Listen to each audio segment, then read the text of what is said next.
2016 was another milestone in the Department of Trade and Industry's history, celebrating 35 years of service to businesses and consumers.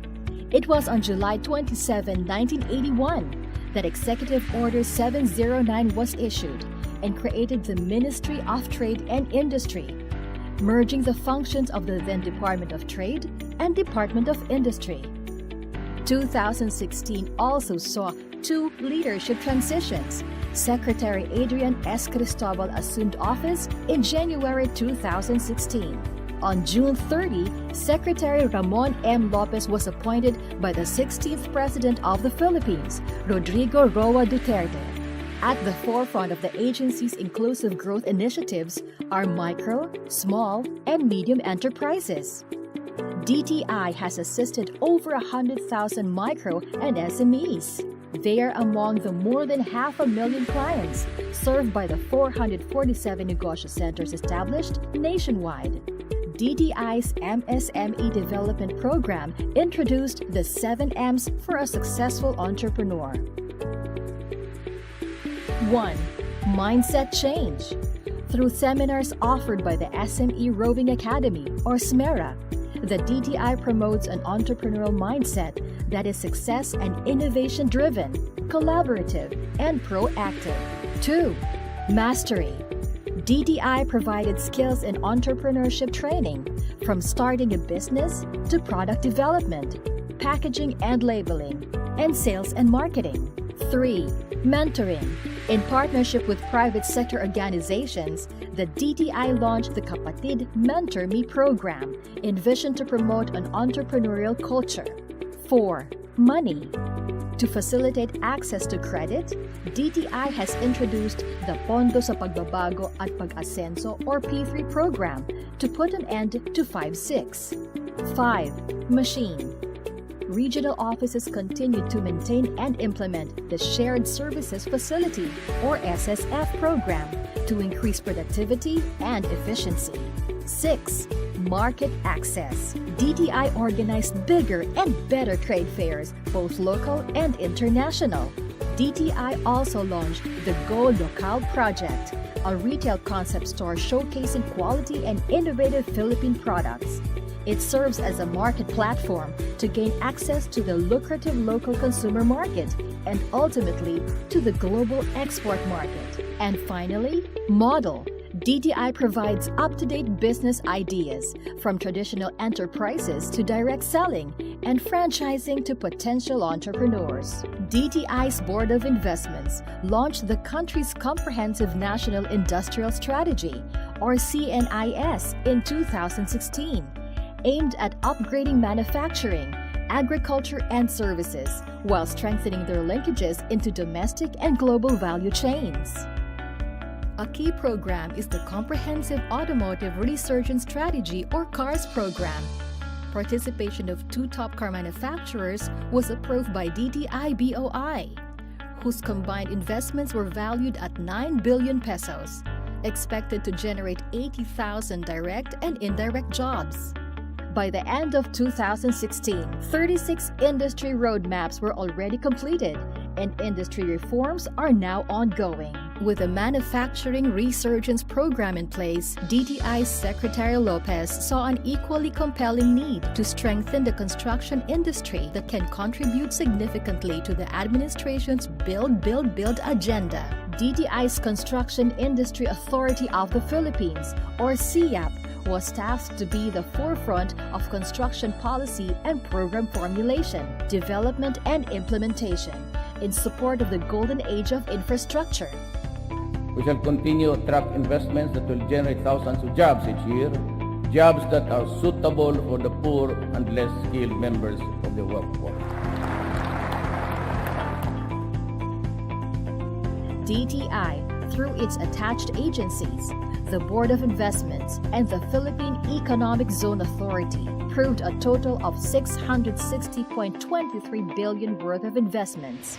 These investments cover 378 projects and 61 new eco-zones, which are expected to generate employment opportunities for over 160,000 when fully operational.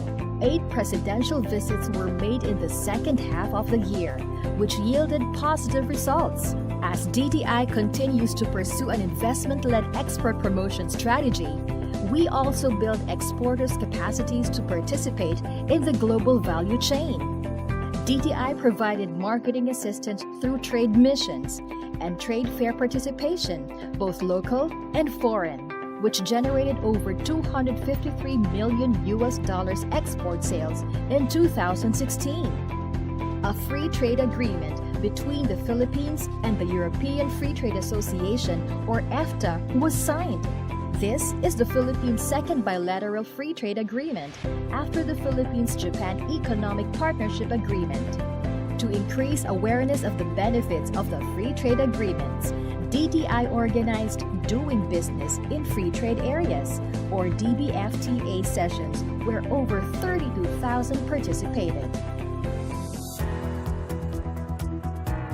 Because the government is serious in making business registration easier, further reduction of processing time became a national priority through the joint DTI, DILG, and DICT policy on the business permits licensing system. From 10 days, issuance of mayor's permit must not take more than 2 days. The government also accepted the Philippine Red Tape Challenge, or Project Repeal, initiated by the National Competitiveness Council, which aims to eliminate outdated laws and/or issuances that place a heavy regulatory burden on businesses. The Department of Trade and Industry, in support of the 0+10 socio-economic agenda of the President Duterte, reduced turnaround time on key frontline services for a faster, more efficient service to the people. 2016 was a year of synergies. We strengthened our partnership with the Department of Agriculture to harmonize agribusiness roadmaps, Department of Information and Communication Technology in the development and implementation of the e-commerce roadmap, Department of Public Works and Highways in the identification of the infrastructure projects, and the Department of Labor and Employment for a comprehensive job creation strategy.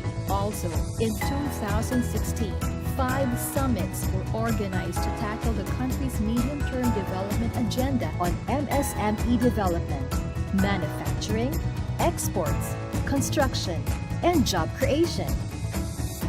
Yet, DTI's mandate goes beyond job creation and increasing incomes. We are also about value for money and providing consumers access to safe and quality products and services. With millions of Filipinos living below the poverty line, DTI's mandate is to ensure the availability of basic and prime commodities at reasonable prices and the accessibility of safe and quality products. In 2016, the Bangko Sentral ng Pilipinas hosted a Consumer Welfare Month with the theme, Consumer Protection, a Shared Responsibility.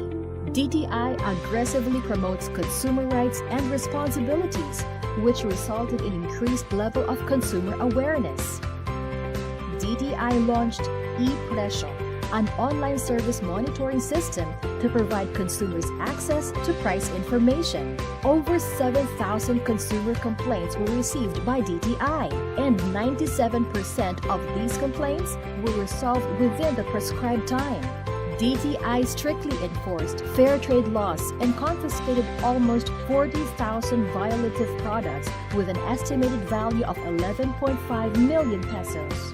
Additionally, DTI recognized establishments for upholding consumer rights through responsible business practices through the Bagwis Awards.